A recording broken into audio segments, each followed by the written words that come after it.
আরে বুবলি আগে বল চাস্কি পয়লা নজরে খায় টাস্কি। ঢালিউডের জনপ্রিয় চিত্রনায়িকা শবনম বুবলি সবসময় আলোচনার কেন্দ্রবিন্দুতে থাকেন।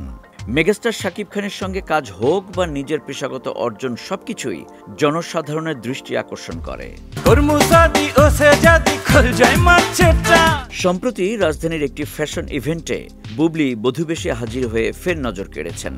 গাঢ় বেগুনি লেহেঙ্গা শাড়ি, সোনালী রূপালী সুতার নিপুণ কারুকাজ, ঝকঝকে পাথর ও ভারী নেকলেস, বড় দুল ও সিঁথিতে টিকলি, সব মিলিয়ে তার রাজকীয় স্বাদ ছিল মনোমুগ্ধকর।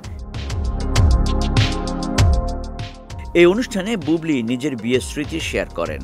তিনি বলেন, তার বিয়ে ছিল ঘরোয়া এবং ছিমছাম। শাড়ি পরেছিলেন এবং মিডিয়া ব্যক্তিত্ব হওয়ায় অনুষ্ঠানটি খুব ধুমধামপূর্ণ হয়নি।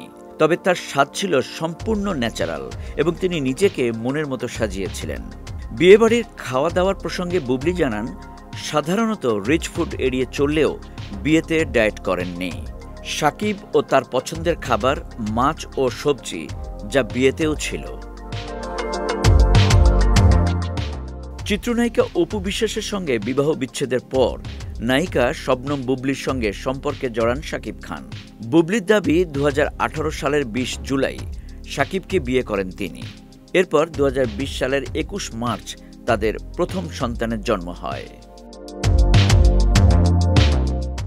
বুবলি বর্তমানে শাপলা শালুক ও ঢাকাইয়া দেবদাস সিনেমার শুটিং ও প্রস্তুতিতে ব্যস্ত। মুক্তির অপেক্ষায় রয়েছে সর্দার বাড়ির খেলা, পিনিক সহ আরও কয়েকটি ছবি। প্রায় এক দশক ধরে ঢালিউডে তিনি নিজের অনন্য জনপ্রিয়তা ও শক্ত অবস্থান ধরে রেখেছেন।